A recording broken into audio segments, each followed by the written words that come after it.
Afternoon Blues, Manchester City take on West Ham United this Sunday after a pretty terrible week last week. We'll be previewing the must-win game with none other than Spencer Owen. Spencer, hello. Hello mate, you alright? Big West Ham fan. Let's get straight into it. City against West Ham, last 13 games at home. City have won 10, drawn 2, lost 1. Is this a good time to play City though? It's a tricky one because obviously, forgetting that home form which you just talked about, generally City's season has sort of come to quite a bad end, really. Let's face it, you're not on great form. So some people would say it is a good time to play them, but then you've got to think about West Ham's form as well. And we've been in the spell you guys are in since Christmas. We've hardly won since Christmas. We've not put 2 wins together. Big Sam could be out any second. I don't think we've got anything to play for. I think you guys have, so I don't think it's ever a good time to play City at home. So no. The short answer to your question, no, it's not a good time. You say about rising to the occasion. Aguero and Yaya have got 3 against you each last couple of years. But both of them even, I know Aguero's still been scoring, Yaya's not been great at all. But who's going to be City's biggest threat from a West Ham point of view? Aguero's always a threat. You know, like this guy's in everyone's fantasy team. Everyone knows what he can do. You know, he's probably still wants to get a few more goals this season because despite the injuries he's had, he's still put quite a few away. You know, Yaya, he's not looked the same this year. Last year, what did he get? 20 plus goals, didn't he? This year, nowhere near the same. I don't know if it was Africans Cup of Nation related, and that didn't do him any good. I don't know, but yeah, there's so many players that can be a threat, but Aguero is probably the only one that's just been consistently good. I've never really seen it. I mean, he's still got goals against United, even despite the defeat. You know, I still think that he can damage us, regardless of how well your team is playing. Both of our managers are in a weird position. Both of our managers, the jobs are in question. What do you think of Allardyce and then what do you think of Pellegrini? They both seem to be lost causes at the minute at both clubs.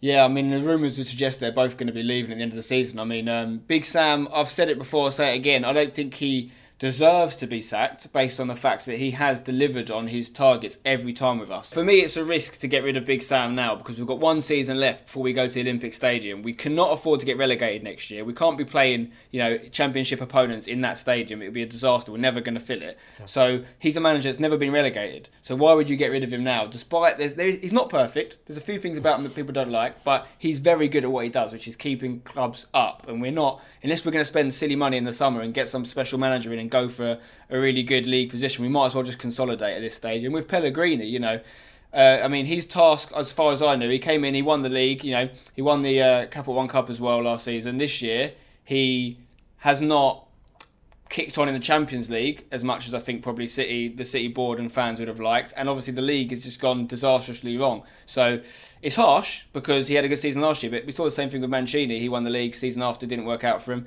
I don't think the City board are particularly bothered about having quite a big change around in managers regularly. I don't think they're looking for a Fergie necessarily. I think they're happy with getting someone in and just trying to get the best out of them for as long as possible. So, you know, Pellegrini's days are probably numbered as well, to be honest. Yeah, here's a difficult one for you. Aaron Cresswell's been linked to City over and over and over again, probably because he's English. Just how good is he? He's very good. He's very good. He was one of the players of the season in the Championship last year. And for me, I'd put him in the team of the season for the Premier League at left back. I don't think there's been necessarily a better left back in the league this year. You know, Luke Shaw's not delivered for Man United in the way that he played for Southampton last year.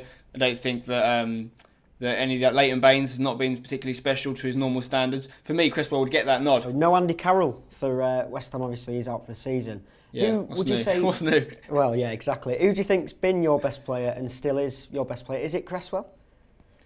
I would vote for Cresswell as my hammer of the year, for sure. On consistency. He's been consistently good. You know, you've got players like Sacco, who we have to talk about, because he's come from relative, you know, unknown last year, playing he was a top scorer in the 2nd tier in the French league. Got his team up, FC Metz. We got him on a dirt cheap fee. He's come across and he's scored goals pretty much, well, until the last few weeks, whenever we've needed him to. Enner Valencia was amazing, but has massively petered out for me.